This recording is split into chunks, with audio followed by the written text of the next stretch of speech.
ভক্তমণ্ডলী মায়েরা, লোকনাথের বয়স 16 হয়ে গেছে। ছেলেটি ভারী সুন্দর দেখতে, দেখতে ভালো লাগে তাকে তখনই লাগে যার মধ্যে ভক্তি এসে যায়, তার মুখমণ্ডল এক আনন্দের আভা দেখিব। নারীর ভূষণ লজ্জা।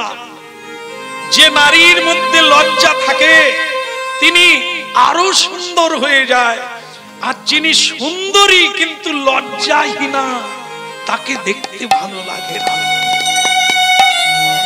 লজ্জা নারীর যেমন ভূষণ, সকল মানুষের ভূষণ হলো ভক্তি ভূষণ। অর্থাৎ বিনয়।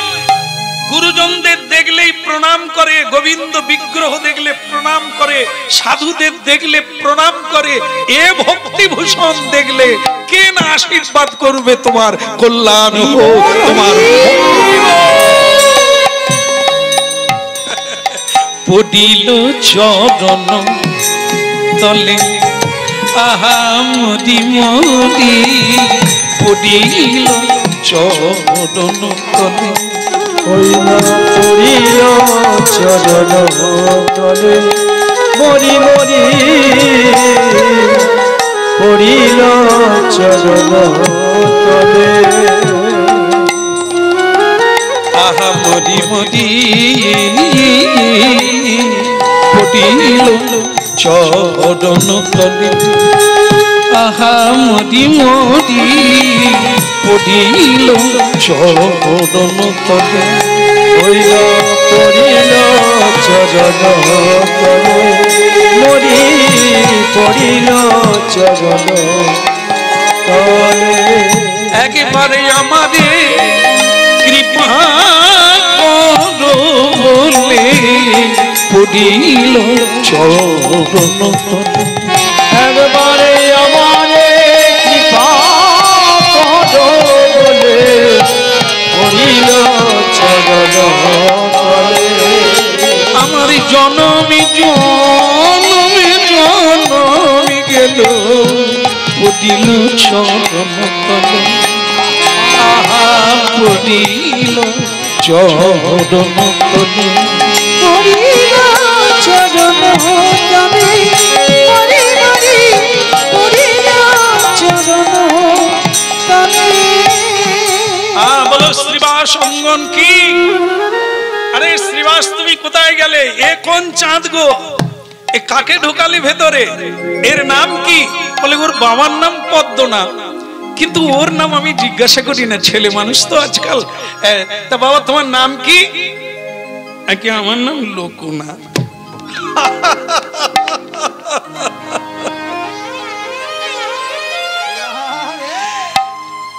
এটা একটি লোক, 3 লোক আছে, স্বর্গলোক, মর্তলোক আর পাতাল লোক। সত্যি তুমি লোকনাথ, এই জগতের নাথ তুমি। আমি তো তোমার মধ্যে এমন কিছু দেখতে পাচ্ছি যে তোমার কাছ থেকে এই জগৎ উদ্ধার হবে একদিন। সবাই হরি বল। ভাবে আসিয়া ভাবে ভাসিয়া একবার লহদি কৃষ্ণ হবে আসিয়া হবে ভাসিয়া একবার লোকে কৃষ্ণ না। হবে আসিয়া ভাবে ভাসিয়া একবার লহদি কৃষ্ণ না। হবে আসিয়া ভাবে ভাসিয়া গৌরে কৃষ্ণ জপনা কৃষ্ণ নাম হরি নাম অভিরাম। জপনা কৃষ্ণ নাম হরি নাম অভিরাম। হবে আসিয়া ভাবে ভাসিয়া একবার লহরি কৃষ্ণ নাম। হবে আসিয়া ভাবে ভাসিয়া একবার গৌরে কৃষ্ণ জপনা কৃষ্ণ নাম হরি নাম অবিরাম কৃষ্ণ নাম হরি নাম অবিরাম হবে আসিয়া ভাবে ভাসিয়া একবার লহরি কৃষ্ণ নাম ভাবে আসিয়া ভাবে ভাসিয়া একবার লহরি কৃষ্ণের নাম। এই এই কি হচ্ছে কি আর কতক্ষণ থাকবি বাড়ি যাবে না ঠান্ডা হ্যাঁ বল না হ্যাঁ না বল বাড়ি যাবি না এই জন্য একে বলেছিলাম তোকে আনবো না না তোমাদেরকে না এরা ঘাবড়ে গেছে বলে আমাদেরকে বলে লোকনাথকে বলছে এইবার তো মহাপ্রভু দেখা হলো গৌরাঙ্গ দেখা হলো বাড়ি যাবি না বলে বাবা বাড়ি কোথায় এই তো বাড়ি এতদিন ছিলাম বাসা বাড়িতে এই তো মহাপ্রভুর চরণে এসেছি মানে এটাই আমাদের বাড়ি ভাবে আসিয়া ভাবে ভাসিয়া একবার লহরি কৃষ্ণের নাম। ভাবে আসিয়া ভাবে ভাসিয়া একবার লহরি কৃষ্ণ নাম ভাবি আসিয়া ভাবি ভাসিয়া একবার গৌরী কৃষ্ণের নাম জপনা কৃষ্ণ নাম হরি নাম অবিরাম জপনা কৃষ্ণ নাম হরি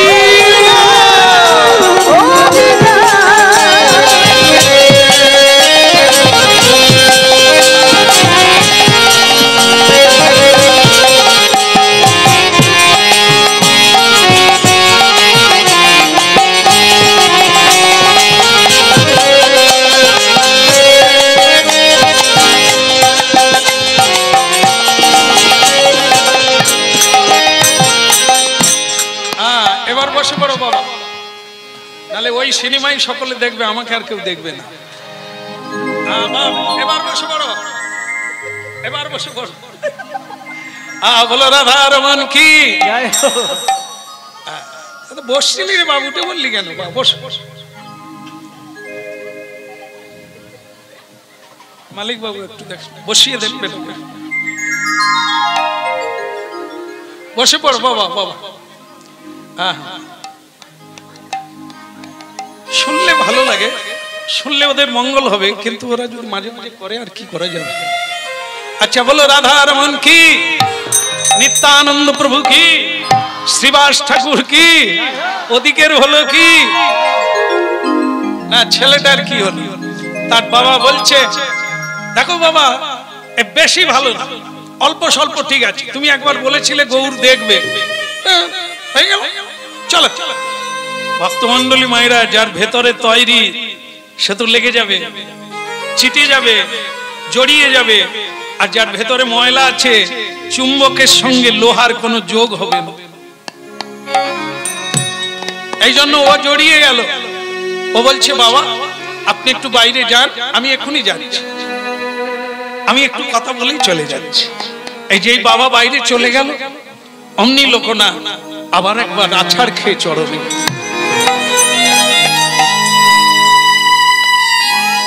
ভক্তমন্ডলী মায়েরা এর নাম দণ্ডবধ পড়ে যাওয়া দণ্ড মানে লাঠি লাঠিকে যেমন এরকম ধরে ছেড়ে দিলে ও দুম করে পড়ে যায় তা মানুষ তেমনি এমনি করে শ্রদ্ধা নিবেদন করতে হয় দুম করে পড়ে যেতে এর নাম দণ্ডবধ হ্যাঁ তা সেই দণ্ডবধ হয়ে পড়লো ছেলেটি মহাপ্রভু তাকে বুকে জড়িয়ে ধরলেন ওঠ রে বাবা কাঁদছিস কেন কি হয়েছে আমি আর বাড়ি যাব না আমি আপনার চরণে থাকতে চাই আমি আপনার চরণে থেকে হরি নাম গাইবো আমি আর বাড়ি যাব না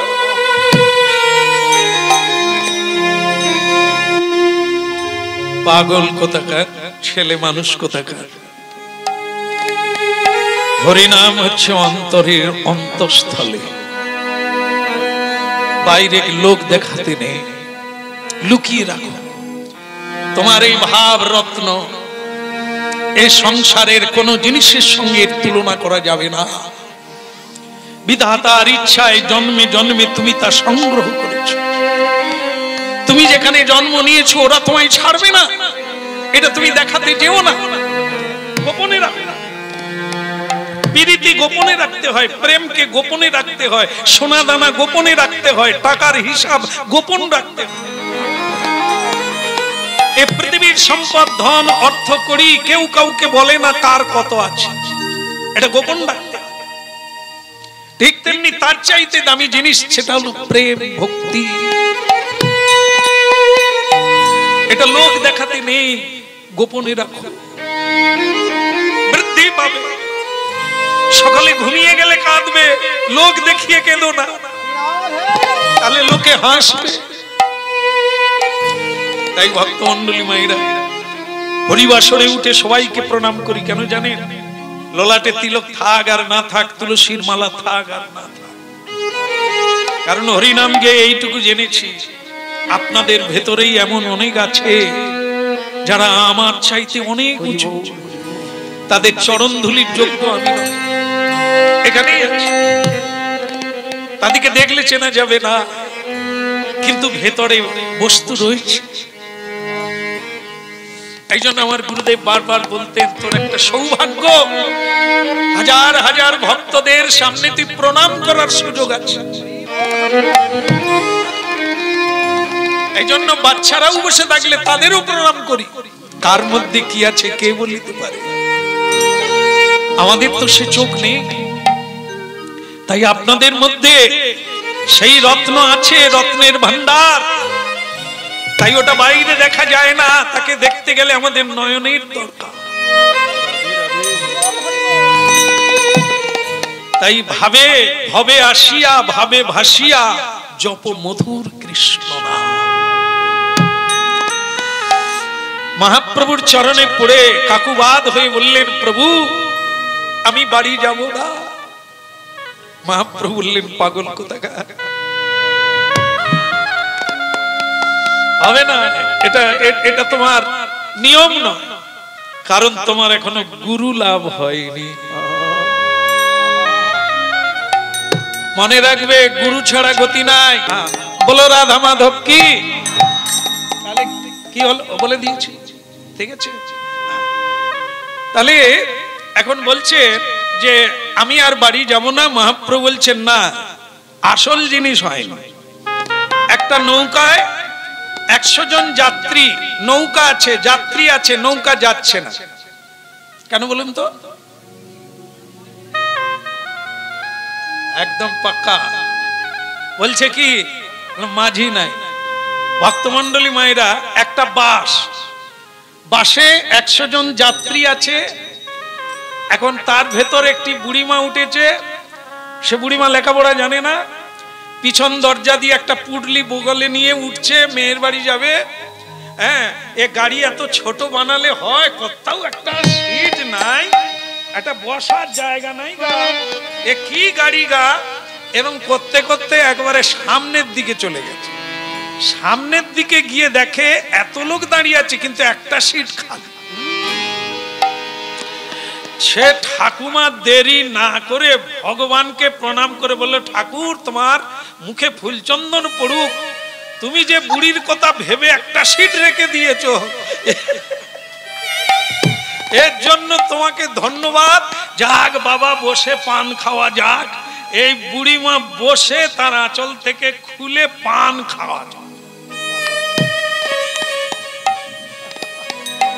হ্যাঁ, এই পান খাচ্ছে, সেটা তো আপনারা ধরেই নিয়েছেন। এত লোক দাঁড়িয়ে আছে, একটা সিট ফাঁকা থাকে, সেটা তো ড্রাইভারের সিট। সেই সিটে ঠাকুমা বসে পান খাচ্ছে, আর ড্রাইভার চা খাচ্ছিল। ভাবলো টাইম হয়ে গেছে। সে যখন গেট খুলে দেখে সিট রিজার্ভ, তো সে চমকে গিয়ে বলছে, ঠাকুমা এ আমার সিট। ঠাকুমা পান চিবে বলছে, তোর বাবার সিট। কত কষ্ট করে পিছন থেকে খুঁজতে খুঁজতে এইখানে সিট পেলুম, সে ছোকরা বলে তার সিট, পরের গাড়ি আয়। এখন লোকেও হাসে, বুড়িমা কিন্তু দিব্যি জানে সিট পেয়ে গেছে। ড্রাইভার বুঝিয়ে উঠতে পারছে না, ঠাকুমা আমি ড্রাইভার। ঠাকুমা বলে হলি বা চৌকিদার, হ্যাঁ তোকে সিট দেব, তুই ভাবলি কি? পরের গাড়ি আয়, পরের গাড়ি ফাঁকা পাবি, আয়, এ সিট হবে না।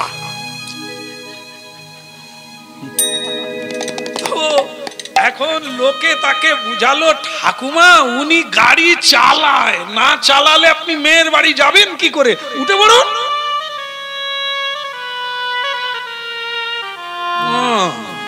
গাড়ি চালা এইখানে বসে, সেটাই তো বলবি, খালি বলে ড্রাইভার, তো বলবি যে আমি গাড়ি চালাই। তো বস, তুই উঠলে আমায় দিবি সিটটা। কি এখন তাহলে দেখুন অবস্থা, ঠাকুমা যদি সিটে বসে থাকে গাড়ি যাবে?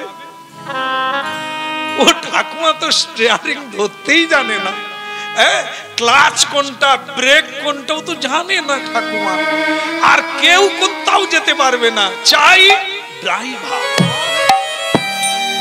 আমরা যেখানে যেতে চাই সেখানে ড্রাইভার পৌঁছে দেবে, তার গুরুত্ব কতখানি। কেমন নৌকার গুরুত্ব, মাঝি ঢেউ কাটিয়ে নদীর জল কাটিয়ে তীরে পৌঁছে দেয় নিরাপদে, ঠিক তেমনি গুরুরূপী কান্ডারি সংসার সমুদ্রে আমাদেরকে পার করিয়ে দেবে নানান বিপদ আপদ থেকে। শ্রী গুরুকে বলো পারে পৌঁছে। পরম দয়াল শ্রী গুরুদেব কি। এই জন্য যা এখনই কান্নাকাটি করলে হবে না, আর এখানেও থাকলে হবে না। গুরু চাই, গুরু ছাড়া সাধন শুরু হবে না, গুরু ছাড়া মন্ত্র পাবে না, গুরু ছাড়া ভজন হবে না, গুরু ছাড়া পথ পাবে। গুরু ভজনে ওরে সোনার চাঁদ, দিল দরিয়ায় উঠলে তুফান, কে দেবে আশা মন গুরু গুরু ভজনে ওরে সোনার চাঁদ, দিল দরিয়ায় উঠলে তুফান, কে দেবে আশা মন গুরু ভজনে। ওরে সোনার চাঁদ, দিল দরিয়ায় উঠলে তুফান, কে দেবে আশা মন গুরু ভজনে। তোমার গুরু ভজনে ওরে সোনার চাঁদ, দুনিয়ার উঠলে তুফানে কে দেবে আশা তোমার গুরু ভজনে। গুরু ভজ গুরু চিন্ত গুরু ভরসা, গুরু ভজ গুরু চিন্ত গুরু ভরসা, গুরু ভজ গুরু চিন্ত গুরু ভরসা, গুরু ভজ গুরু চিন্ত গুরু ভরসা। গুরু ছাড়া এ জগতে, গুরু ছাড়া এ জগতে গতি নাহি আর মন গুরু ভজনে। ওরে সোনার চাঁদ, দিল দরিয়ায় উঠলে তুফান, কে দেবে আশা মন গুরু ভজনে। গুরু ভজনে ওরে সোনার চাঁদ, দিল দরিয়ায় উঠলে তুফান, কে দেবে আশা মন গুরু ভজনে।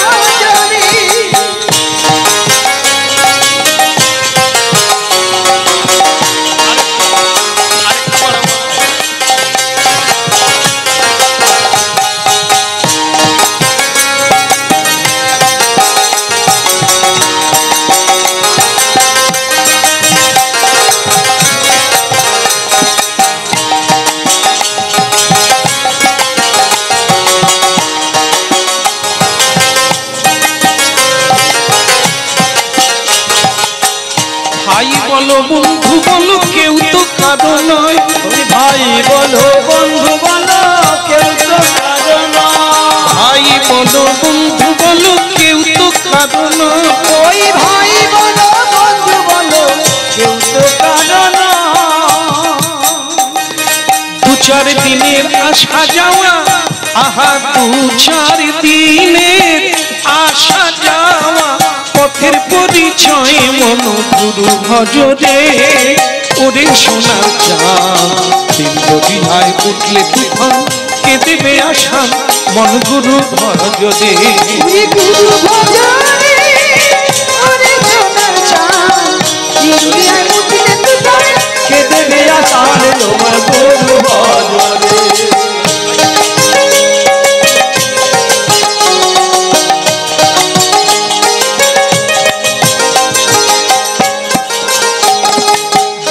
দিদার মাঝে তুমি বইছো কত ভাষা দিল দিদার মাঝে তুমি খেলছো কত খেলা তোমার পিছন পানে চেয়ে দেখো পিছন পানে চেয়ে দেখো ডুবে গেল বেলায় ও মন গুরু ভজরে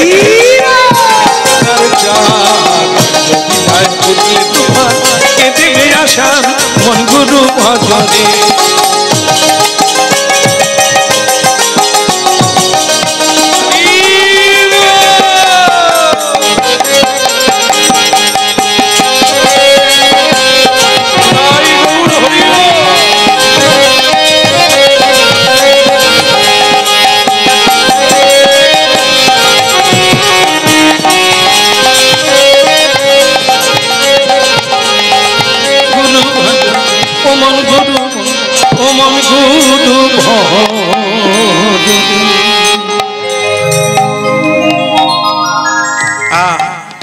এই হলো সার কথা। যতই নড়াচড়া করো, যতই তীর্থে যাও আর গঙ্গায় যাও, এই গুরু ছাড়া গতি নাই। হরিনাম নিষ্ফল হয়ে যাবে, বীজ নিষ্ফল হয়ে যাবে। এই পরম্পরায় গুরুই কেবল সেই পরম মন্ত্রটি দিতে পারে, অন্য কেউ পারে না। এই জন্য তোমার গুরু পাওয়া হয় নাই, ঈশ্বর পাবে কোথা থেকে? তাই ছুটাছুটি করো না, দৌড়াদৌড়ি করো না। হ্যাঁ, তাহলে আমার গুরুকে, এটা একটা কথা। গুরু যে কেউ হতে পারে, গুরুর বেটা গুরু না, গুরুর ছেলে গুরু না, গুরু বংশে গুরু না। গুরু যে কেউ হতে পারে। গুরু তিনি যিনি কৃষ্ণ তত্ত্ববেদী, যিনি ভজন করে, যিনি সেবা করে, যিনি নাম কীর্তন করে জীবনে উপলব্ধি করেছেন নাম আর কৃষ্ণ এক, যিনি সংসারের জ্বালা নিবৃত্তি করে দেন, তিনি গুরু। সংসার দাবানল লীড় হল কত্রা। যে গুরু নিজেই জ্বালায় জ্বালায় মরছে, তাকে যদি গুরু করো, কে জ্বালা জুড়াবে? শ্রীরামকৃষ্ণ ঠাকুর একটি কথা বলেছিল, ভারী সুন্দর, এই জায়গায় মিল আছে। তার ভাগনা হৃদয়কে নিয়ে পঞ্চবটিতে বাজছে যাচ্ছে, পঞ্চবটির কাজ দিয়ে। আয় রে, আয় ওখানে বসিস না, ওখানে বাজছে করিস না, লোকজন আছে।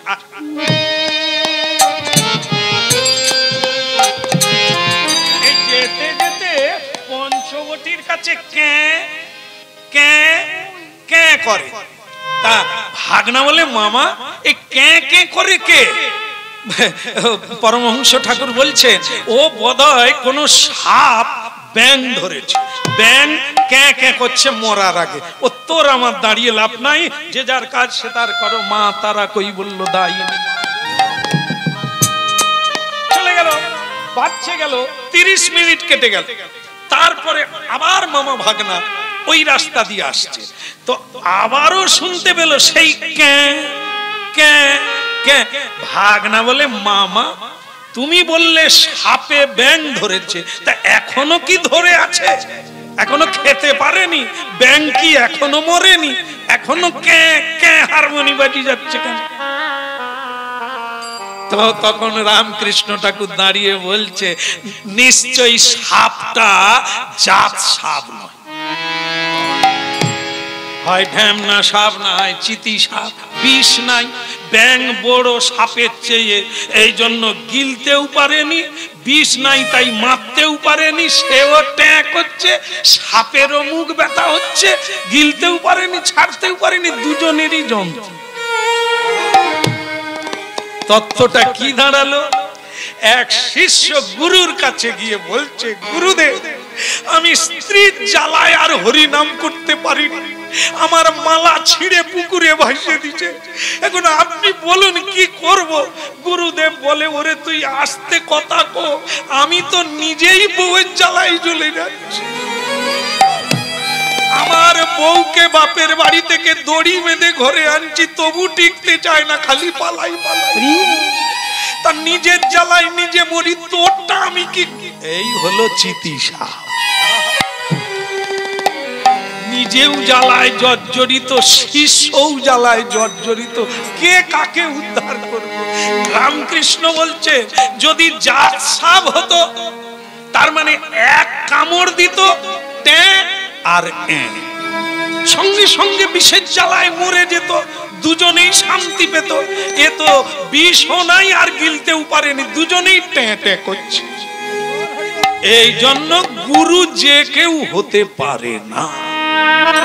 গুরুকে জীবের নিস্তার লাগি, নন্দ সুত হরি ভুবনে প্রকাশ, গুরু রূপ ধরি দায় গৌর হরি।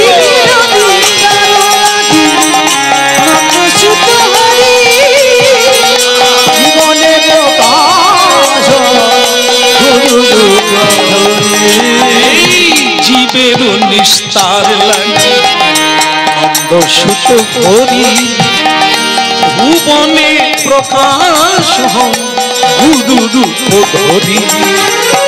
জীবের নিস্তার লাগে, নন্দ সুত হরি ভুবনে প্রকাশ, গুরু রূপ ধরি। শোনা লোক না, এই গুরু চাই, সৎ গুরু। বলে তাহলে কে আমার গুরু? বউ বদলে যায়।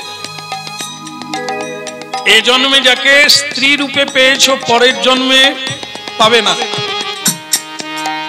আবার যাকে স্বামী রূপে পেয়েছো, তাকে তুমি পরের জন্মে পাবে না। তোমার কর্ম অনুযায়ী স্বামী, তোমার কর্ম অনুযায়ী পত্নী পাবে, ছেলে পাবে, মা পাবে, বাবা পাবে, সব চেঞ্জ হয়ে যাবে।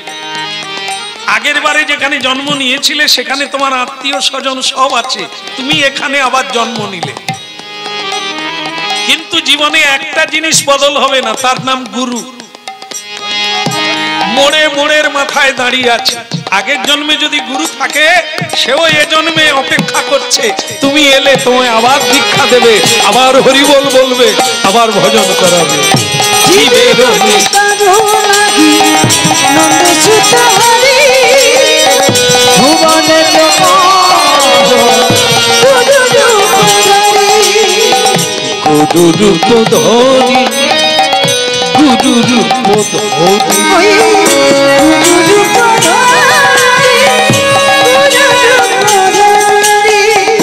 আসতে দেরি করো না, আজকাল করে দেরি করতে নেই।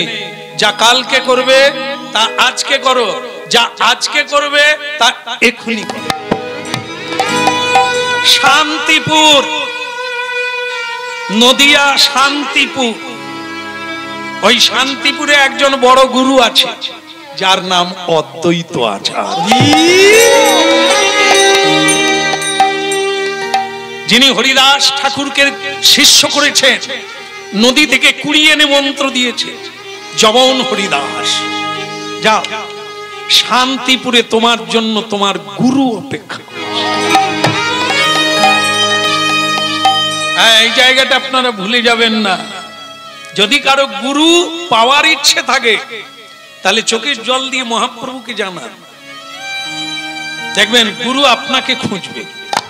আপনি গুরু খুঁজে পাবেন না, যাকে তাকে গুরু করবেন না। গুরু সেই জন হবে যিনি রাস্তা জানে, যিনি ভগবত তত্ত্ব উপলব্ধি করেছে, তিনি আপনাকে পাইয়ে দেবেন। গুরু দিলে কৃষ্ণ দিতে পারে, এই জন্য ভগবান বলেছে আমার পুজো পরে হবে, আগে গুরু পুজো করি। যে কোনো যারা ভজন করে তারা এটা জানে, ভগবানের পূজার আগে গুরু পুজো করতে হবে। গুরু কৃপা না হলে ভগবানের পুজো হবে না। গুরু ছাড়ি গোবিন্দ ভজে সেজন নরকে ভজে। যাও শান্তিপুরে চলে যাও, অদ্বৈত আচার্যকে গুরু রূপে গ্রহণ করবে। লোকনাথ বললেন প্রভু তাহলে আপনার কাছে আসা লাগবে না, তাহলে আমার কাছে কি রে? হ্যাঁ, কৃষ্ণ কৃপায় গুরু মিলে, গুরু কৃপায় কৃষ্ণ মিলবে। আমি তোমাকে কৃপা করে আমার কাছে টেনে এনেছি, আবার আমি তোমাকে গুরু পাইয়ে দিলাম, এখন তুমি গুরুর কাছে ভজন করো, ভজন করলে আমাকে প্রাপ্তি। হ্যাঁ যাও, দেরি করো না, তুমি বরং অদ্বৈত আচার্যের কাছে চলে যাও। লোকনাথ ঠিক করলেন সেই ভালো, যাকে না ধরলে কৃষ্ণ পাওয়া যায় না তাকে তো আগেই ধরা উচিত।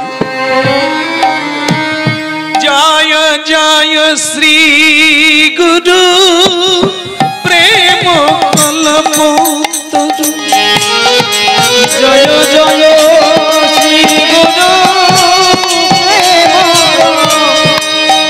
কল্পতরু, জয় জয় শ্রী গুরু প্রেম কল্পতরু, জয় জয় শ্রী গুরু প্রেম কল্পতরু, অদ্ভুত যাকু পদকা,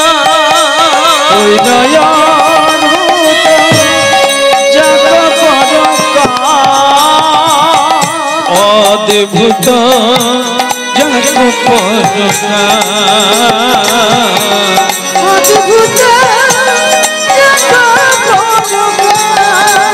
বলে সবাই মিলে জয় দাও গো, সবাই মিলে জয় দাও পরম দয়াল গুরুদেবে, সবাই মিলে জয় দাও।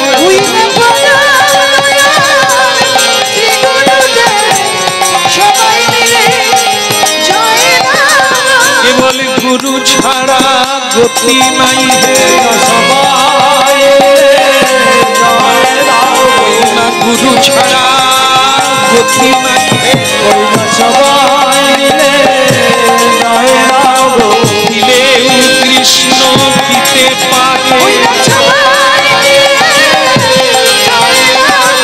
গৌর হরি হরি বল, সবাই মিলে কেবল উলুল ধ্বনি আর শঙ্খ ধ্বনি,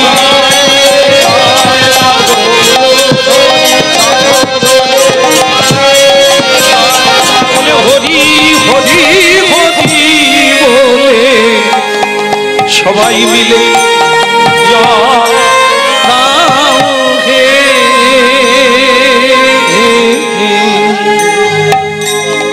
বলো পরম দয়াল শ্রী গুরুদেব কি।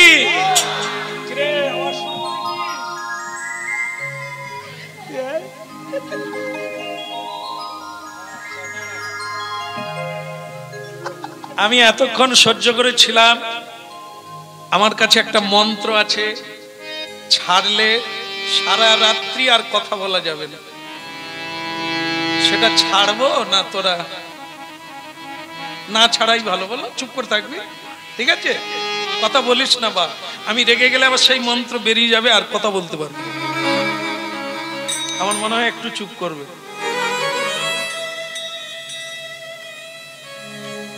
এই আবার চালু করলি, লোক ডাকলে এখনই তুলে দেবে, এখানে ভালো ভালো লোক আছে। হ্যাঁ বলো রাধা মাধব কি, আমার দিকে তাকাও, তোদেরই কথা বলছি এত করে, বলো রাধা মাধব কি। হ্যাঁ, এদের মতো বাচ্চা আমাদের আশ্রমে আসে মাথা নেড়া করে, তিলক সেবা করে, ঝোলা মালা নিয়ে।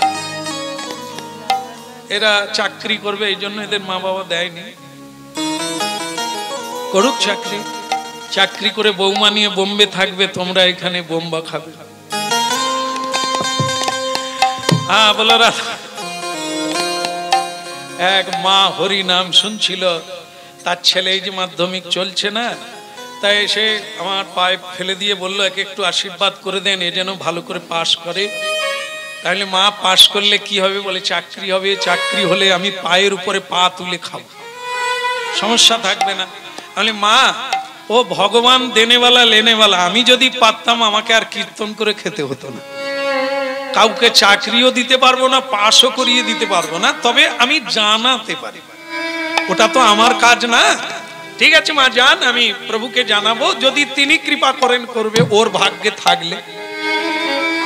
পড়তে হবে, খাটতে হবে, মোবাইল দেখলে হবে না। এই যে আমাদের কীর্তনের সময় বলে বাবা তোমার কীর্তন শুনবো বলে কতদিন থেকে আশা করে বসে আছি, পরীক্ষা পড়ে গেল, তাই আর তোমার কীর্তনে যেতে পারবো না, তুমি ক্ষমা করে দিও, মোবাইলে শুনে নেবো। আমলে আচ্ছা বাবা একটু দেখেন, আপনাদের কাছে নিয়ে বসান, সামনে আছে তো দেখছি, এদের না পেরে উঠবো না। কত ছোট ছোট বাচ্চারা শোনে, এরা কি করছে আমি বুঝি না। বলো রাধা মাধব কি। শেষকালে আমি এবার পরের বছর এলে লজেন তোদেরকে শুধু দিতে থাকবো, তোরা খেতে থাক, আর আমি ওইটুকু চালিয়ে নেবো। দি অনেক জায়গায় এরকম করতে হয়, না দিলে তো ওরা থামবে না, দিয়ে রাখলাম, ওরা খেতে থাকলো, আমিও চালিয়ে গেলাম। প্রেম সে বলো, আবার বলো, জোর সে বলো। হ্যাঁ এখন ভক্ত এই তো হয়ে গেল, আর একটু চেপে থাক না বাবা। হ্যাঁ এই তো এতক্ষণ কেটে গেল, তীরে এসে গেলাম, হ্যাঁ প্রায় ঠেকে গেলাম একবার। বলো রাধা রানী কি। তাহলে গুরুর হলো কি। হ্যাঁ তার লেগে এই যে গুরু তত্ত্ব, গুরু ছাড়া গতি নাই, গুরু দিলেও কৃষ্ণ দিতে পারে। ভক্তমন্ডলী মায়েরা, আমরা তো গুরু বলতে বুঝি এই পরম্পরায় কুলগুরু, হ্যাঁ হতে পারে, যে কেউ হতে পারে, যদি তিনি তত্ত্ববেত্তা হয়, যদি পথ দেখাতে পারে। তাই ভক্তমন্ডলী মায়েরা, অদ্বৈত আচার্যের গৃহে এই লোকনাথ জি চলে গেল, যে লোকনাথের কথা শুনলে আপনারা পরে অবাক হবে যে তিনি কতখানি মহাপ্রভুর কৃপা পেয়েছে। নয়নে সর্বদা অশ্রু নির্গত হচ্ছে। একটি যুবক ছেলে অদ্বৈত আচার্যের গৃহে গিয়ে দুম করে পড়ে গেল তার আশ্রম। অদ্বৈত আচার্য তখন কিছু ছেলে মেয়েদের পড়াচ্ছে, ভাগবত শোনাচ্ছে। সেই সময় এই যুবক, এই নবীন যুবক, হ্যাঁ এই ভাবাবেগে আপ্লুত যুবক, হরি নামে বিভূষিত যুবক, এক সাত্বিক অলঙ্কারে বিভূষিত যুবক পড়ে গেল। অদ্বৈত আচার্য চমকে উঠলেন। স্রোতে কত কিছু ভেসে আসে, আমার পরম সৌভাগ্য এমন এক রত্ন ভেসে এসেছে।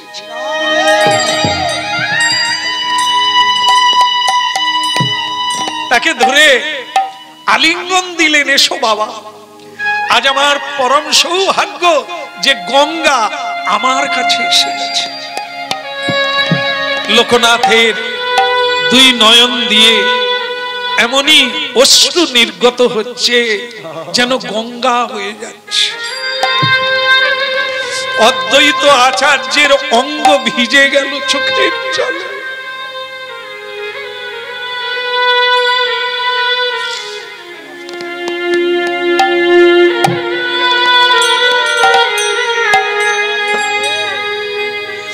তাই বলে উঠলেন, কৃষ্ণ ভজিবার তরে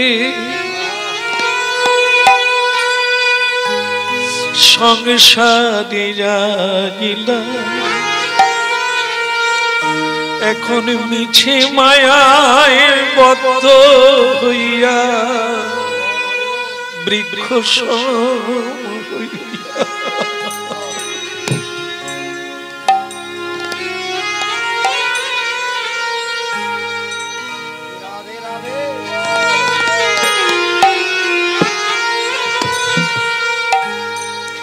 প্রভু তব পদ যুগে মোর নিবেদন। প্রভু তব পদ যুগে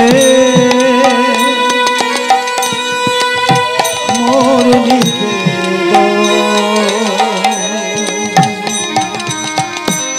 প্রভু তব পদ যুগে মোর নিবেদন। প্রভু তব পদ যুগে মোর নিবেদন। নাহি মাগি দেহ সুখ বিদ্যা ধন নাহি মাগি দেহ সুখ বিদ্যা ধন আমি নাহি মাগি দেহ সুখ বিদ্যা ধন আমি নাহি মাগি দেহ সুখ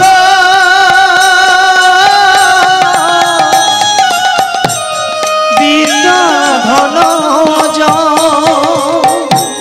প্রভু তব পদ যুগে নিবেদন। ওই প্রভু তব পদ যুগে মোর নিবেদন। প্রভু তব পদ যুগে মোর নিবেদন। হইল প্রভু তব পদ যুগে মোর নিবেদন। ভক্তমন্ডলী মায়েরা, আমরা কাঁদি না এমন কোন মানুষ নাই পৃথিবীতে।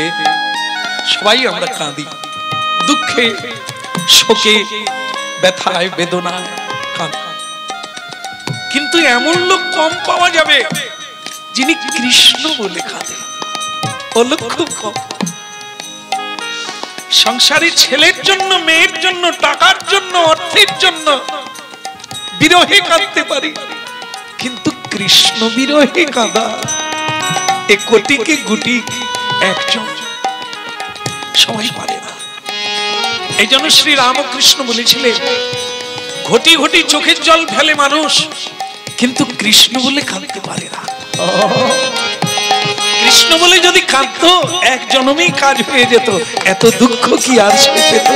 ওই প্রভু তব পদ যুগে মোর নিবেদন। নাহি মাগি দেহ সুখ বিদ্যা ধন আমি নাহি মাগি দেহ সুখ বিদ্যা ধন প্রভু তব পদ যুগে মোর নিবেদন। প্রভু তব পদ যুগে মোর নিবেদন। হরি বল। হরি বল। কি নাম তোমার? আগে আমার নাম লোকনাথ চক্রবর্তী। তা তোমার বাবার নাম? আগে আমার বাবার নাম তো পদ্মনাভ চক্রবর্তী। আরে আরে আরে আরে। তা তোমার মা? আগে আমার মায়ের নাম সীতা দেবী চক্রবর্তী। রত্নগর্ভা। তোমার মা রত্নগর্ভা, তোমার মতো রত্ন পেয়েছে। তবে বাবা, তুমি হঠাৎ এই অদ্বৈত আচার্যের টোলে এলে কেন? আগে আমাকে স্বয়ং মহাপ্রভু পাঠিয়ে। মহাপ্রভু তোমাকে? আগে আমি ওখানে গিয়েছিলাম, উনি বললেন তুমি গুরু করো, গুরু ছাড়া গতি নাই। তাই আপনার কাছে তুমি এলে না, মহাপ্রভু বললে, আগে মহাপ্রভুই বললে আপনাকে আমার গুরু হতে হবে, আপনি আমাকে শিষ্য করে আপনার চরণে ঠাঁই দেন, আমি দীক্ষা নিতে চাই, আমি মন্ত্র নিয়ে গোবিন্দ ভজন করতে চাই।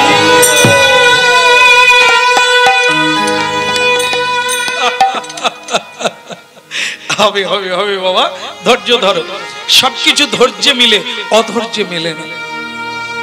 দীক্ষা তোমাকে দেব, তার আগে দীক্ষার মানে বোঝো। দীক্ষার মানে বুঝতে গেলে ভগবানের কথা শুনতে হবে, নিয়মিত ভাগবত কথা শুনতে হবে, নিয়মিত হরি কথা শুনতে হবে, সাধু সঙ্গ করতে হবে, তবে দীক্ষা মানে বুঝবো। দীক্ষার মানে না বুঝতে পারলে দীক্ষা নিয়ে কোনো লাভ নাই। এই যারা বলে সংসারে দীক্ষা না নিলে হাতের জল শুদ্ধ হয় না, হাতটাই তার শুদ্ধ নয় তো দীক্ষা নিলে শুদ্ধ কি করে হবে? দীক্ষা নেওয়ার পর বহু মানুষ আছে যারা মন্ত্রটাই মনে রাখে না, অশুদ্ধ খাচ্ছে, অশুদ্ধ ভাবছে, অশুদ্ধ কর্ম করছে, তার হাত শুদ্ধ হয়ে যাবে? এটি ভুল সিদ্ধান্ত। দীক্ষা নিলে হাত শুদ্ধ হয় না, মন শুদ্ধ হয় যদি মন্ত্র জপ। এই জন্য এই ভুল কথাগুলি অনেকে আমরা জেনে বসে আছি যে একবার যে কোনো প্রকারে দীক্ষাটা নিয়ে নিলে আমি শুদ্ধ, আমার হাতে সকলে জল খাবে। একটা জিনিস লক্ষ্য করবেন, এই দীক্ষা নেওয়ার পরেও এই যে মানুষ জাতটা না একটা আলাদা জাত।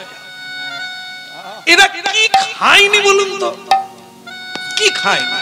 পাখি, ছাগল, মুরগি, কি খায়নি? মাছ, যা কিছু পোকা মাকড়, সাপ, ব্যাঙ সব খায়। কিন্তু একটা দেখুন, আপনারা লক্ষ্য করুন, বাঘ সিংহ কি খায়? ফলমূল। প্রথম চান্সেই ঘান নেড়ে দিয়েছে মনটি, বল আমি বাঘ সিংহ ফলমূল খায়। বাঘ সিংহ ফলমূল খায় না, বাঘ সিংহ জীব হত্যা করে খায়। খায় তো, কিন্তু বাঘ কি কোনোদিন ঘাস খায়? তাকে ঘাস দিলে খাবে? খাবে না। মানুষ হচ্ছে সাত্বিক আহারী, শাক সবজি, অন্ন ব্যঞ্জন, মানে দুগ্ধজাত দ্রব্য খাবে, কিন্তু মানুষ কি খায়নি তাই তো। বাঘ যা খায় তাও খায়, মানুষ যা খায় তাও খায়, জীব জন্তু যা খায় মানুষ তাও খায়। এরা সব খেয়ে যদি শুদ্ধ হতো তাহলে কি আর হরি ভজন বাকি থাকতো?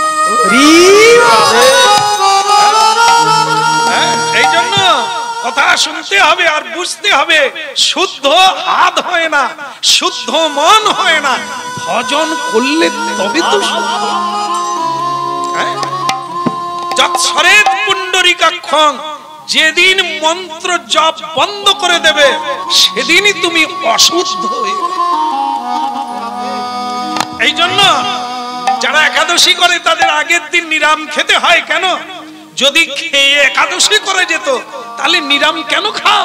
সরস্বতী পুজো অঞ্জলি কেউ দেননি বোধহয়, দিয়েছে? আগের দিন কি খেয়ে দিয়েছেন? মুরগি? কেন খেয়ে নেবে? খেলে শুদ্ধ। এটা বুঝে ওটা বোঝে না। আরে ওটা খেলে যদি শুদ্ধ হয় না, যোগ্য হবে না অঞ্জলি দেবার, তাহলে তুমি সব সময় খাও কেন? অশুদ্ধ হয়ে থাকো কেন? এইগুলো বুঝতে হবে। ওটা না খেলে তবে যোগ্য হবে, আপনি অঞ্জলি দিতে পারবেন। আগের দিন না খেয়ে থাকতে হবে। তাহলে আমরা এটা বুঝি, ওটা খেলে অঞ্জলি দেওয়া। আর আপনি বলে দিলেন আমি দীক্ষা নিয়েছি, হাত শুদ্ধ। ওরে কে রে? হ্যাঁ, সবিতার মা বলে বৃন্দাবন থেকে এসে খেয়ে নিবে আমার হাতে, কোনো সমস্যা নাই। বলো রাধে রাধে। হ্যাঁ, আপনাদের এই দেশে ঢুকি আমি তো গান গাইতে, কিছু কিছু মা বলে তোমার কীর্তন শুনে আমার ভালো লাগে। তাই আমি এবারে মাঘ মাসে, এই যে পরশুদিন সংক্রান্তি, আমি দুজন বৈষ্ণব সেবা দেব ঠিক করেছি। আমি বৈষ্ণব পেলেন কথা, না হলে যারা নাম দিতে আসে, কীর্তন গায়, যে সারা মাঘ মাস গায় না, এদেরকে আমি নিমন্ত্রণ করেছি। তবে তারা আবার আহ্লাদ করে বলেছে, একটা দাবি রেখেছে, কি না, জাল ফেলে টাটকা খাওয়াতে। আমি আপনি বৈষ্ণব কোথায় খুঁজে পেলেন? বৈষ্ণব তো তিনি যিনি ভগবান বিষ্ণুকে নিবেদন করে খায়। তাহলে যেটা জালে তুলবেন পুকুরে, ওটা ভগবান বিষ্ণুকে চিড়া ভোগের সঙ্গে দেওয়া যাবে? মালসা ভোগ পাকা আছে, কাঁচা আছে, কিন্তু এরকম জিনিস নাই যে ভগবানকে ভোগ দেওয়া যায়। সে বৈষ্ণব, তাদেরকে সেবা দিচ্ছে মা জাল ফেলে। এত কীর্তন হচ্ছে, সে মায়েরা বোধহয় কীর্তন শোনে না। বৈষ্ণব পাবেন কোথায়? 1 কোটি মানুষ খুঁজলে একজন বৈষ্ণব পাওয়া যাবে। তাহলে যিনি কীর্তন গাইছে শ্যাম সুন্দর, ওনাকে ধরে নিয়ে তাও না, এ তো বৈষ্ণবের ধারে কাছে নেই, যাওয়ার চেষ্টা করে, একটু তাদের দাসের অনুদাস হওয়ার চেষ্টা করছে। হরিনাম গাইছি বলে বৈষ্ণব নয়। বৈষ্ণব বিষ্ণু জনাতি বৈষ্ণব। ও হাজারে একজন না, 1 কোটিতে একজন। এটা মাথায় রাখবে। বৈষ্ণব সেবা মানে পাড়ার লোক, গ্রামের লোক, আত্মীয়, শ্বশুর, বেয়াই, বেন, এরা না। এরা তো জলেরও খায়, ডাঙারও খায়, সব খায়। এরা না, তারা 2-1 জনা, অনেক ভাগ্যের ফলে বৈষ্ণব আসিয়ামে। এই জন্য হরিনাম শুনতে হবে, নাহলে ভুল হয়ে যাবে। আত্মীয়কে দূর বলবেন, আর যাকে দূর করার কথা তাকে আত্মীয় বলে জড়িয়ে ধরবেন। সীতামা ভুল করে নিজের জীবনটাকে কোন জায়গায় পৌঁছালো একবার চিন্তা করুন। রাবণ কি বৈষ্ণব? রাবণ কি সাধু? সে তো রাক্ষস। গোপ দাড়ি বাগিয়ে যোগীর বেশ ধারণ করে সীতামার কাছে কমণ্ডলু নিয়ে এসে ভবতু ভিক্ষাং দেহি, হরি ওম তৎসৎ। সীতামা, হায় রে আল্লাহ দিনী জনক নন্দিনী, কি ভুলটা নাই করলো গোপ দাড়ি দেখে। মনে করলো ইনি বোধহয় হিমালয় থেকে এসে গেছে, একে ফেরানো যাবে না। তাই ভিক্ষা দিতে গিয়ে কি সর্বনাশটা ঘটলো। আর তার পঞ্চবটিতে থাকা গেল না, তাকে চলে যেতে হলো শ্রীলঙ্কায়। কেন মা? চিনতে পারেনি, নকলকে আসল ভেবেছে। দাড়ি গোপ পাকালেই সাধু হয় না। তিলক দিলে, মালা পরলে সাধু হয় না। এ তো কিনতে পাওয়া যায়, যে কেউ পড়তে পারে। যারা যাত্রা করে নারদ সাজে, তারাও তুলসীর মালা পরে, তার মানে কৃষ্ণ ভক্ত নয়। আমাদের এখানে ওই যে বিভিন্ন জায়গায় হয় না, কি খেলা হয়, ওই যেমন খুশি সাজো হয় না, এক জায়গায় রাধা সাজে, কৃষ্ণ সাজে। আমাদেরকে বলে স্বামী সুন্দর প্রভু আমার মেয়ে রাধা সাজবে। তাহলে তা তোর ভাগ্যের সীমা নাই, তোমার মেয়ে রাধা সাজবে। সাজা যায়, রাধা হওয়া কৃষ্ণ সাজা যায়, একটু বাঁকা হয়ে দাঁড়ানো যায়, তা বলে কৃষ্ণ হওয়া যাবে। এই জন্য মা, আমরা সাজলে একেবারে সাধুর মতো সাজতে পারি, তা বলে সাধু হওয়া যাবে।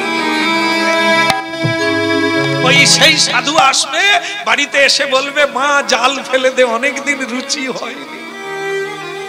আর আমরা মনে করি বৈষ্ণব খাবে বলেছে যখন দিয়ে দিয়ে। আপনিও নরকে যাবেন, যে খাচ্ছে সেও নরকে যাবে। যা হওয়া উচিত তা হতে হবে, নাহলে পাবেন কোথায়? বেগুন গাছে লঙ্কা হবে না, লঙ্কা গাছে বেগুন হবে না, যেটা সেটা। এই জন্য তেমন হতে হবে, আর তাদেরকে চিনতে হবে। চিনতে গেলে কি চাই? নয়ন চাই। নয়ন কে দেবে? দিব্য নয়ন শ্রী গুরুদেব।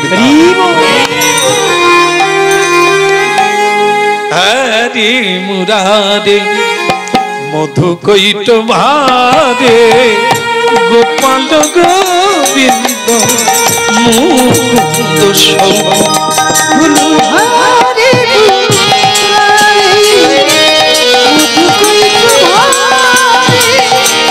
গোপাল গোবিন্দ মুকুন্দ ভাবে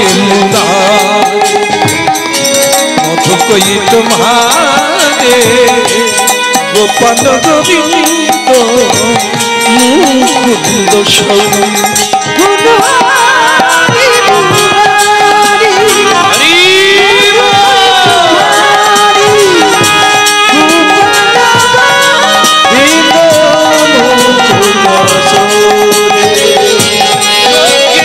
নারায়ণ কৃষ্ণ বিষ্ণু নিরাশ্রয় জগদীশ্বর সোনাজেশ্বর নারায়ণ কৃষ্ণ বিষ্ণু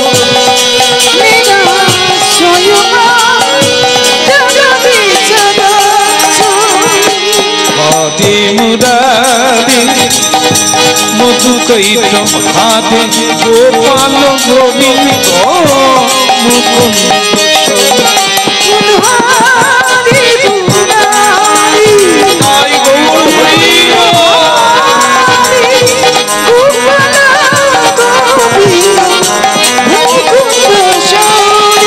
গোপাল গোবিন্দ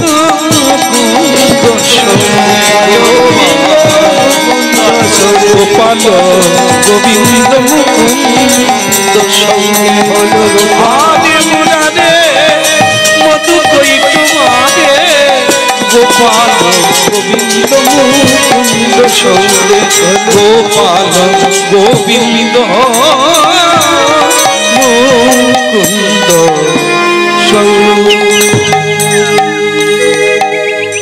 বলো রাধা রমণী কি শান্তি পুরোধাম কি আরেকবার বলুন অদ্বৈত আচার্য কি হ্যাঁ ভালো। এই মাসেই অদ্বৈত আচার্যের আবির্ভাব তিথি চলে গেল। সরস্বতী পুজোর একদিন পরে অদ্বৈত সপ্তমী। সরস্বতী পূজা আমরা সকলেই করি জানি। ওই দিনে এক মহা মানবীর জন্ম, মহিষী দেবীর জন্ম। শুধু সরস্বতী মানা, ওই দিন হচ্ছে দেবী ভক্তিমতী বিষ্ণুপ্রিয়া দেবীর আবির্ভাব তিথি। গৌরাঙ্গ মহাপ্রভু তো জানো, তার পত্নী যিনি জগৎ জননী বিষ্ণুপ্রিয়া দেবীর আবির্ভাব তিথি সরস্বতী পুজোর দিন।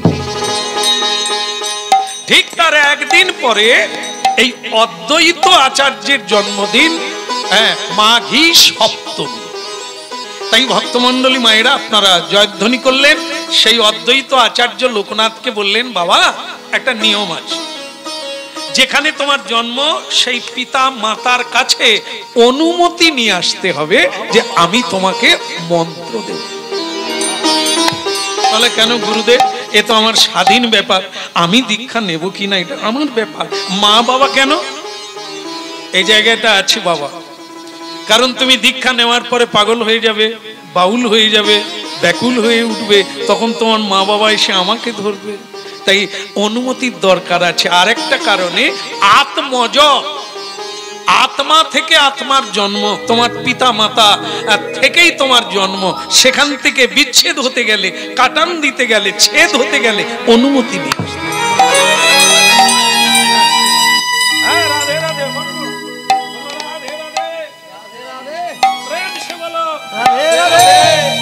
তাই মায়ের কাছে গিয়ে প্রণাম করবে, বাবাকে প্রণাম করে অনুমতি নিয়ে আসবে। ঠিক আছে গুরুদেব, আমি তাহলে আগামীকালই চলে আসবো, যত তাড়াতাড়ি পারো তোমারই মঙ্গল।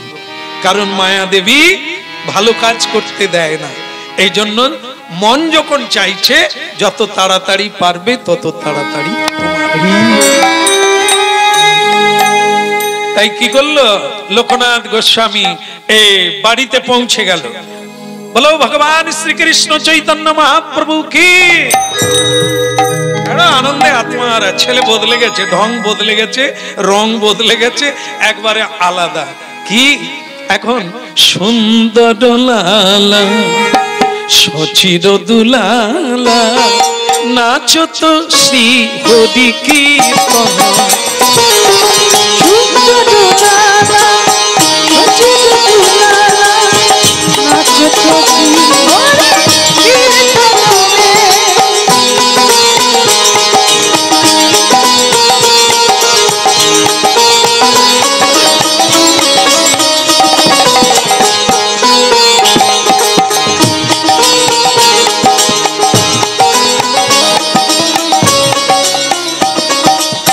সুন্দর লালা সচির দুলালা নাচো তো শ্রী হরি কীর্তন মে সুন্দর লালা সচির দুলালা নাচো তো শ্রী হরি কীর্তন মে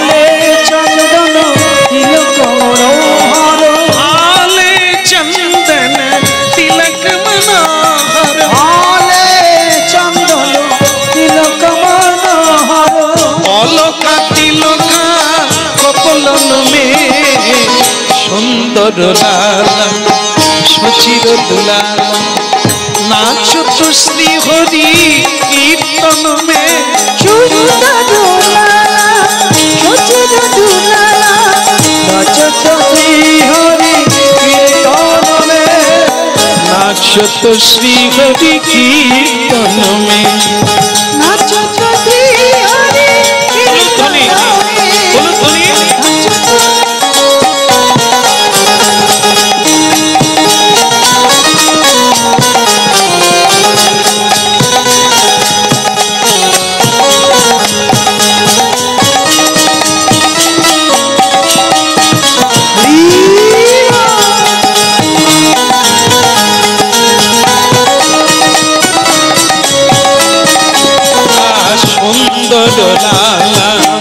সচির দুলালা নাচো তো শ্রী হরি কীর্তন মে সুন্দর লালা সচির দুলালা নাচো তো শ্রী হরি কীর্তন মে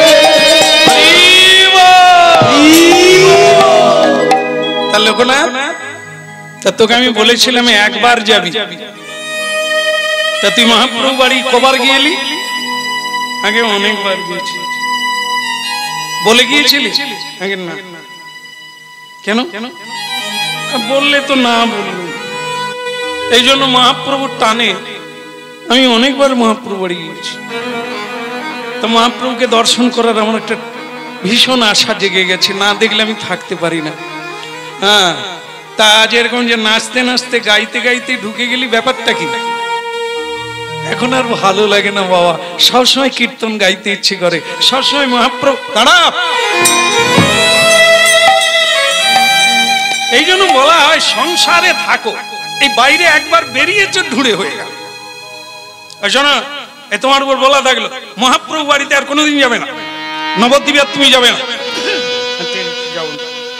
কিন্তু এখন তো একটা জায়গায় যাওয়ার জন্য আমি আপনার অনুমতি নিতে সে জায়গাটা কোথায় আগে শান্তিপুরে ও শান্তিপুরেও তো আবার একটা বুড়ো আছে ওখানেও তো যন্ত্রণার জায়গা ওখানেও একটা কীর্তনের টোল খুলে বসে আছে তার কি নাম যেন শান্তিপুরের বুড়ো মালি বৈকুণ্ঠ বাগান করিয়া খালি পুঁতি আছে এক রসের অদ্বৈত আচার্য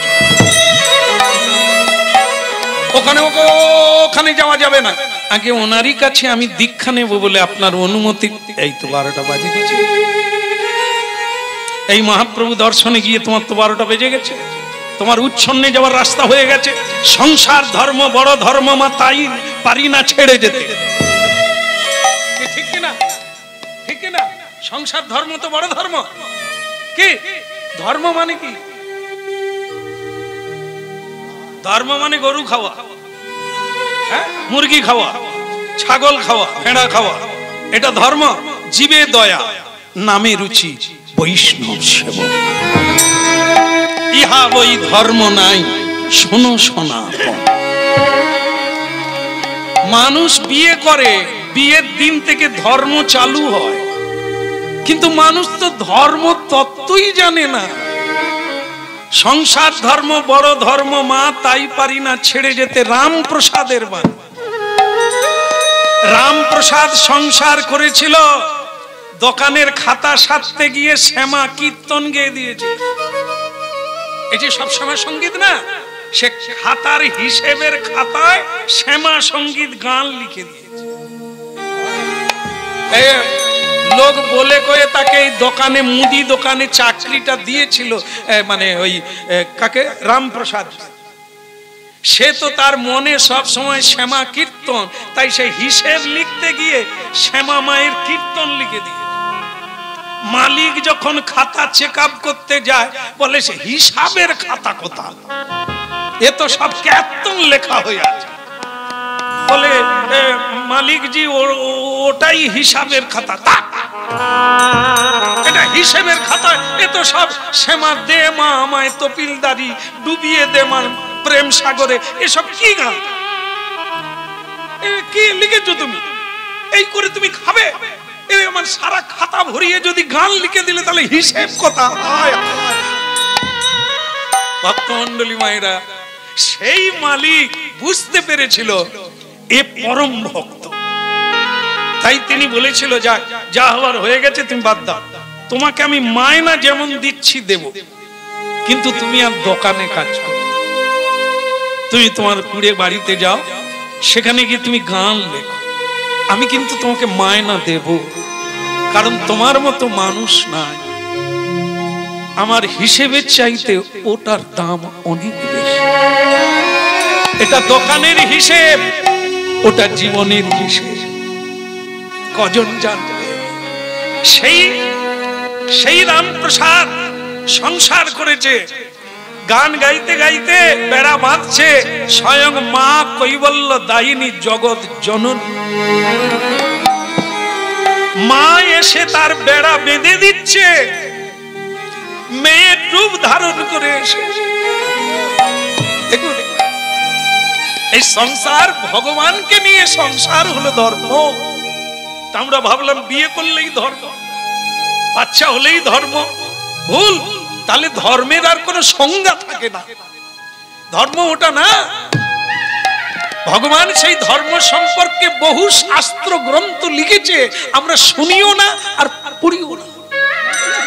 মানুষের একটা ধর্ম, বিবাহ করলে কুল ধর্ম, স্ত্রী ধর্ম, পুরুষ ধর্ম, মনুষ্য ধর্ম, জীবের ধর্ম, আলাদা আলাদা সংস্কার।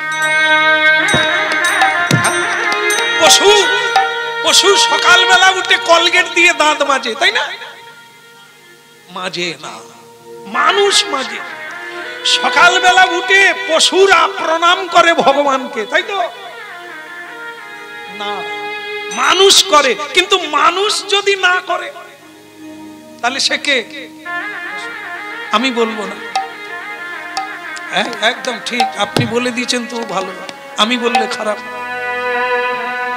তার মানে কি মানুষের ধর্ম নাই, পশুর ধর্ম ওর ভিতরে। এই তো মানুষ।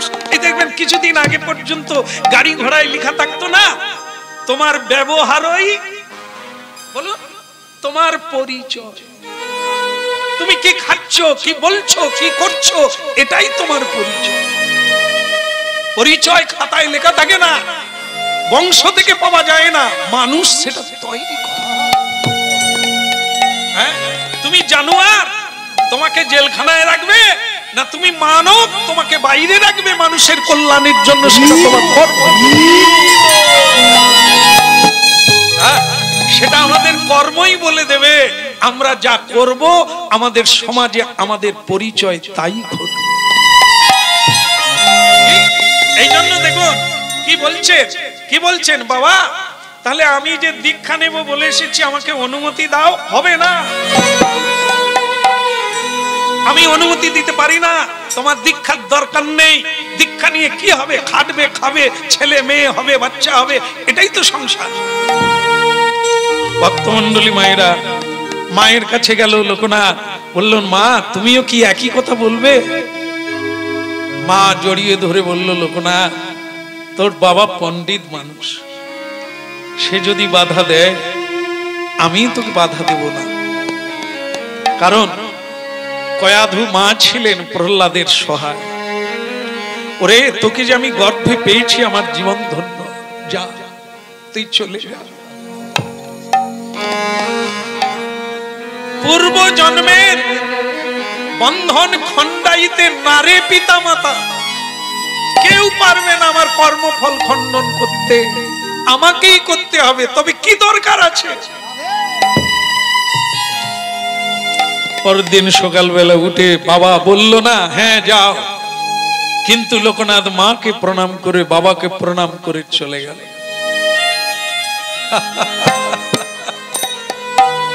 ভজ গৌরাঙ্গ কহ গৌরাঙ্গ লহ গৌরাঙ্গে তুনা আমি দে। ভজ গৌরাঙ্গ কহ গৌরাঙ্গ লহ গৌরাঙ্গে নাম রে। ভজ গৌরাঙ্গ কহ গৌরাঙ্গ লহ গৌরাঙ্গে নামি রে। ভজ গৌরাঙ্গ গৌরাঙ্গ লহ গৌরাঙ্গে নাম রে। আর যে জনা গৌরাঙ্গ ভজে সে হয় আমার প্রাণী রে। ওই না যে জন গৌরাঙ্গ ভজে সে হয় আমার প্রাণ রে। ভজ গৌরাঙ্গ লহ গৌরাঙ্গ লহ গৌরাঙ্গী নামি রে। ভজ গৌরাঙ্গ গৌরাঙ্গ লহ গৌরাঙ্গে নাম রে। হরে কৃষ্ণ হরে কৃষ্ণ কৃষ্ণ কৃষ্ণ হরে হরে। হরে রাম হরে রাম রাম রাম হরে হরে। হরে কৃষ্ণ কৃষ্ণ কৃষ্ণ হরে হরে। হরে রাম রাম রাম হরে হরে। হরে কৃষ্ণ কৃষ্ণ কৃষ্ণ হরে হরে। হরে রাম রাম রাম হরে হরে। হরে কৃষ্ণ হরে গৌর হরি হরি কৃষ্ণ কৃষ্ণ হরে হরে। হরে রাম রাম রাম হরে হরে। ভজ গৌরাঙ্গ গৌরাঙ্গ লহ গৌরাঙ্গী নামি রে। ভজ গৌরাঙ্গ গৌরাঙ্গ লহ গৌরাঙ্গে নাম রে। হরি হরি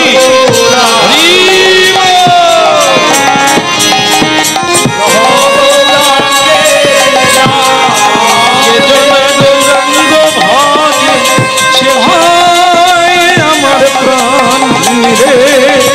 ভজ গৌরাঙ্গ কহ গৌরাঙ্গ লহ গৌরাঙ্গে নামে।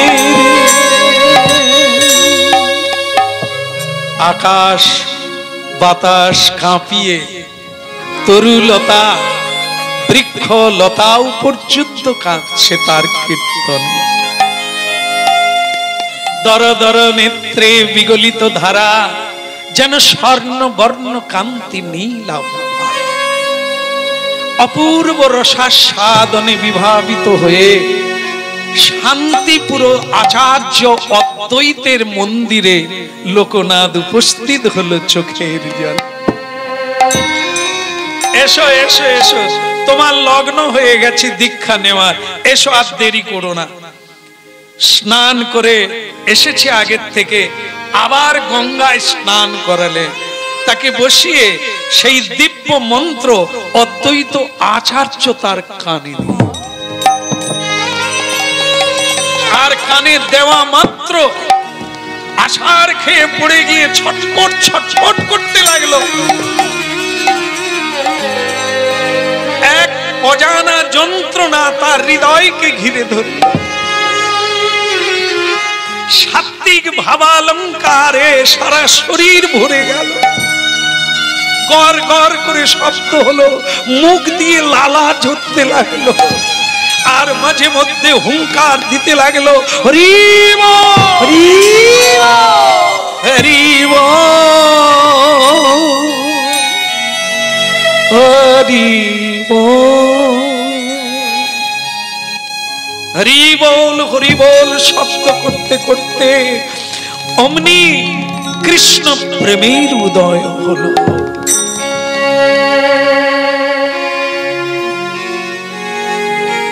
অদ্বৈত আচার্য বললেন, লোকনাথ, আমার কাজ শেষ। তোমার ভেতরে যে ভাবের উদয় হয়েছে, আমার কাজ শেষ। এবার তুমি গৌরাঙ্গ মহাপ্রভুর চরণে একবার কে দর্শন করো।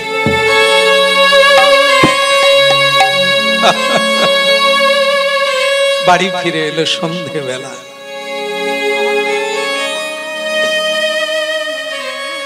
এমন দুর্লভ মানব দেহ পাইয়া কি করো ভাবনা কেহ।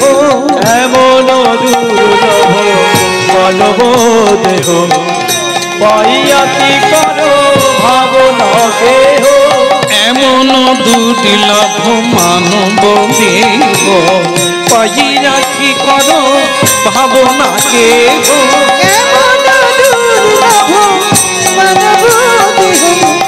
পাইয়া কি করো ভাবনা কেহ। এবে না ভোজিলে যশোদা সুত চরমে পড়িবে লাগে।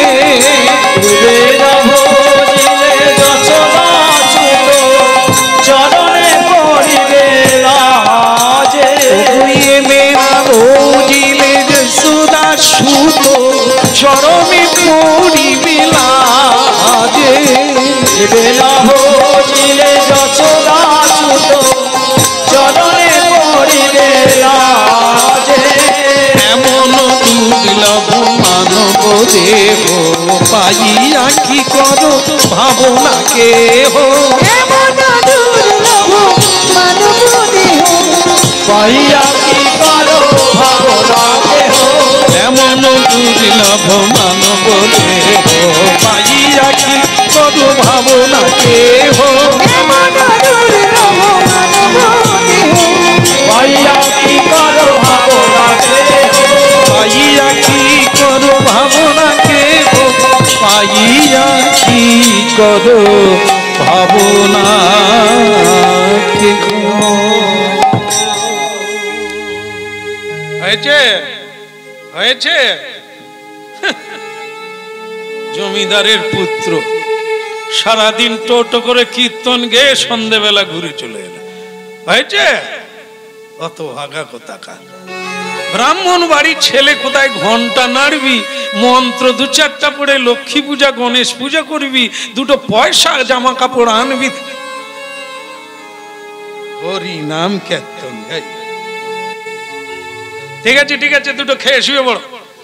ছেলেটা ঘরের মধ্যে ঢুকলো, কিন্তু গিন্নিকে বলতে লাগলো, এই তোমার আশকারা পেয়ে এটা হলো, দীক্ষা নিতে আমি অনুমতি দিলাম, তুমি দিলে। ছেলেটার বদন দেখো বদলে গেল। একটা কাজ করো, আমি বলে রেখেছি, ওই গোবিন্দ চক্রবর্তীর মেয়ে আছে ভালো, তাকে আমার বলাই আছে, ওকে কালকে ধুতি আর পাঞ্জাবি পরিয়ে দেবে, ঠিক আছে? ও কাল সকালেই দেখতে যাবে, মেয়ে দেখতে যাবে। আর আমি এটাও ঠিক করে রেখেছি, দেখতে যাবে আর ঘর ঢুকে যাবে, কারণ এদেরকে ছেড়ে দিলেই এরা পার পেয়ে যাবে। এখন যার কথা বলছে সে তো ঘুমায়নি, সে তো শুনে নিল যে আগামীকাল মেয়ে দেখতে যেতে হবে, ধুতি পাঞ্জাবি পরে আমাকে বাঁধা হবে। বলো রাধে রাধে, একবার বলুন রাধে রাধে। এখানে কারো বিয়ে নিশ্চয়ই হয়নি, কারো বিয়ে হয়নি তো ভালো কথা, হলে গন্ডগোল হতো, হয়নি ভালো। এ জন্মে আর হবে না, এবার পরের জন্মে গিয়ে আবার হবে। বলো হ্যাঁ, প্রেম সে বলো। আচ্ছা, বিয়ে যাদের হয়েছে তারা জানেন আপনারা কি বাঁধা আছেন না খোলা আছে?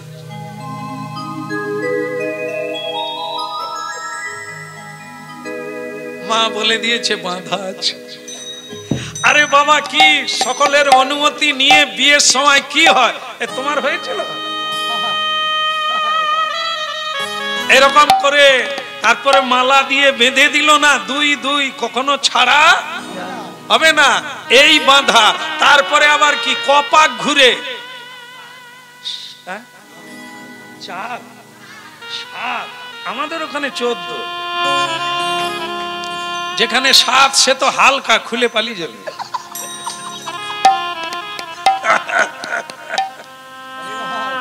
বলে রাধা মাধব কি। হ্যাঁ, এই জন্য যার বিয়ে দেবে, ধুতি পাঞ্জাবি পরাবে, সে তো চুপচাপ শুনে নিল।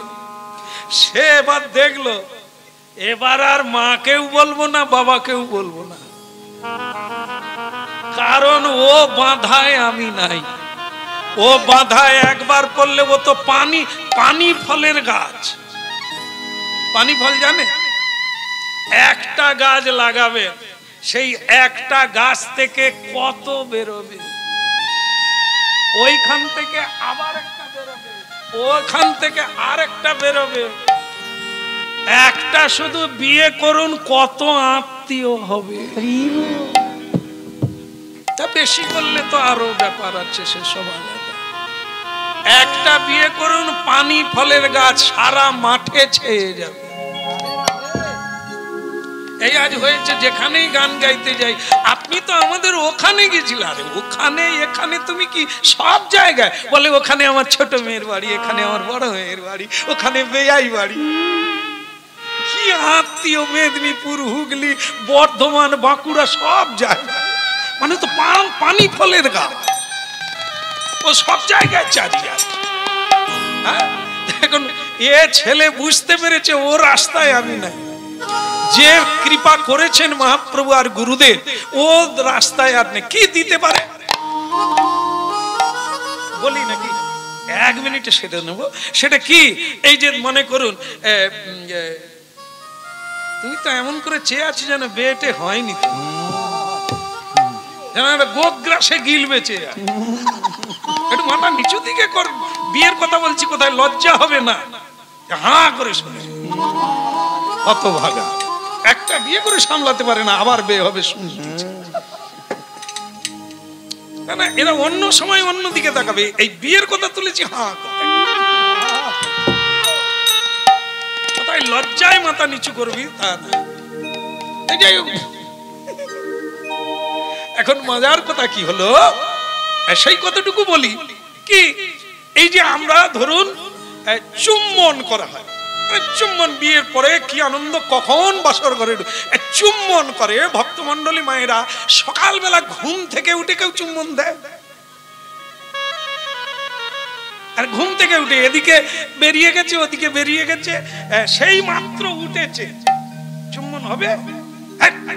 মুখ ধো, কলগেট করো, কলগেট, ব্রাশ করো, ব্রাশ করো। যে মুখে লালা ঝরে, দুর্গন্ধ বেরোয়, কি চুম্বন দেয়। ঋষি মুনি শিষ্যদের বোঝায়, এই মুখের জন্য এত দৌড়া দৌড়ি, গুরু ছেড়ে দিয়ে ল্যাংটা হয়ে ছুটছে। কাপড় খুলে গেছে তবু ছুটছে হতভাগা, ওরে লালা ঝরে সেই মুখ দিয়ে। বলে চোখ দুটো যে হরিণের মতো, বলে ওতে পিছুটি কাটে। বলে নাকটা বাঁশির মতো, ওতে তো শিকন বেরোয়। কানটা কি সুন্দর দেখো, বলে ওই কানে তো খোয়া আছে, রক্তপুঁজ আছে। বলে তাহলে শরীরটা যে এত সুন্দর, বলে একটা দেশলাই কাটি ছুঁইয়ে দে, একটা স্কিন, একটা সামান্য চামড়া উপরে আছে, ভেতরে রক্ত মাংস, পচে গেলে কেউ ছুঁবে না। এরই জন্য মানুষ পাগল, মা ছেড়ে দেয়, বাবা ছেড়ে দেয়, ঘর বাড়ি ছেড়ে দিয়ে পালিয়ে যায়। হায় রে, হরি বলার জন্ম পেয়ে হরি বললি না, হরির কাছে গেলি না, কার জন্য যাচ্ছিস? রক্ত পুঁজে ভরা পোড়ালে এক মুঠো ছাই ছাড়া আর কিছু না।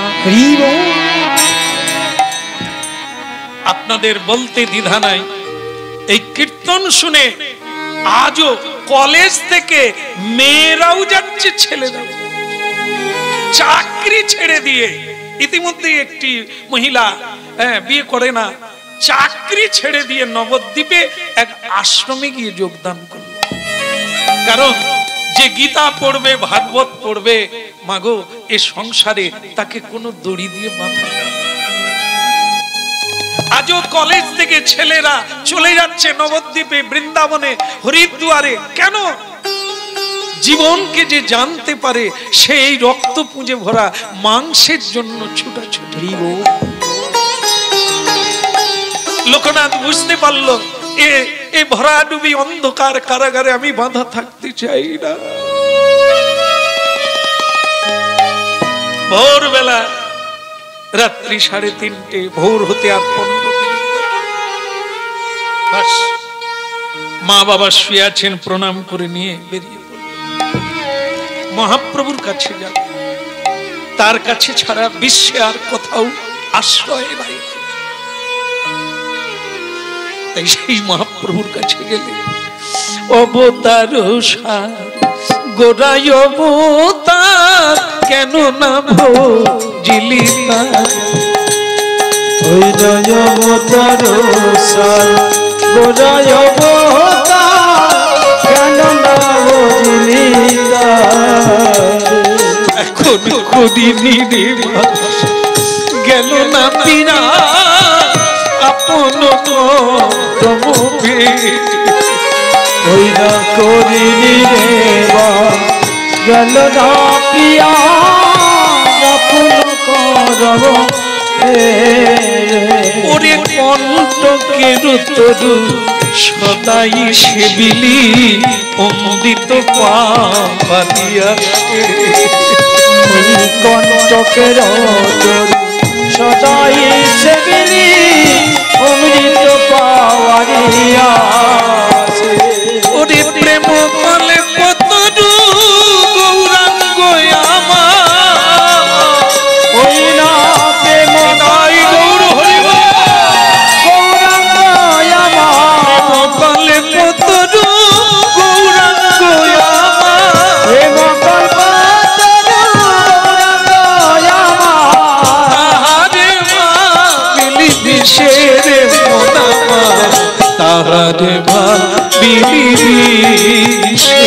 ওই প্রেম কল্পতরু গৌরাঙ্গ আমার, তাহারে ভাবিছে মনার, তাহারে ভাবিছে।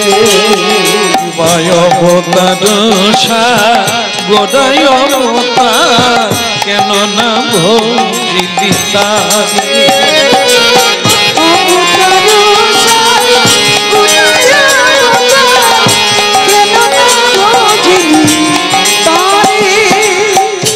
কে ওখানে কে দাঁড়িয়ে? আগে প্রভু আমি লোকনাথ। লোকনাথ? এত ভোরবেলা তা কাঁদছো কেন?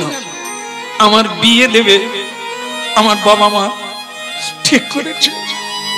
তা তুমি কি করেছো? আমি পালিয়ে এসেছি চিরতরে, আর ওখানে যাব না।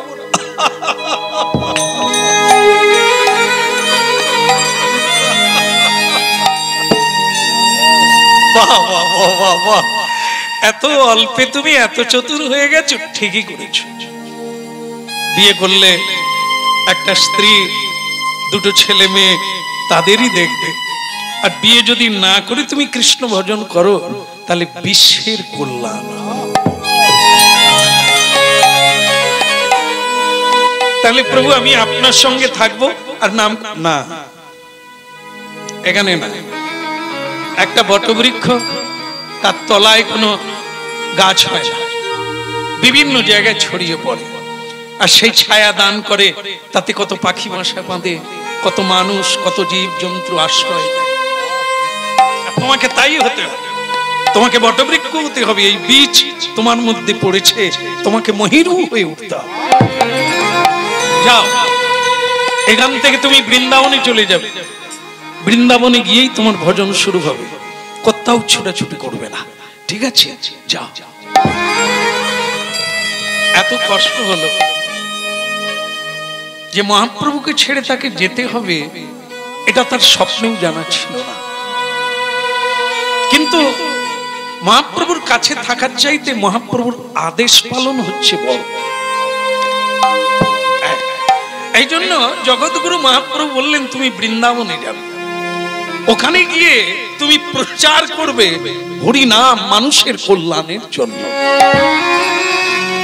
তাই নিরুপায় হয়ে মহাপ্রভু বলে দিলেন দেরি করবে না, তোমার মা বাবা খুঁজতে খুঁজতে এখানে চলে আসবে, তুমি তাড়াতাড়ি বৃন্দাবনে চলে যাও।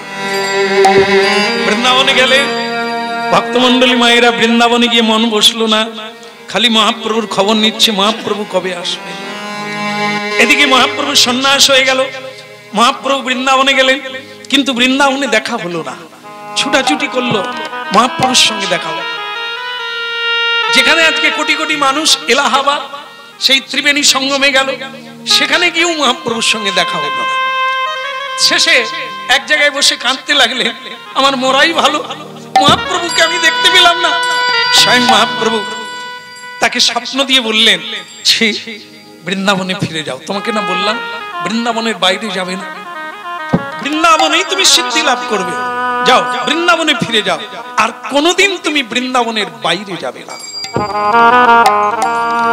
সেই লোকনাথ বৃন্দাবনে ফিরে এলেন, স্বয়ং ভগবান কৃষ্ণ আর রাধারানী তাকে দর্শন হরি বল হরি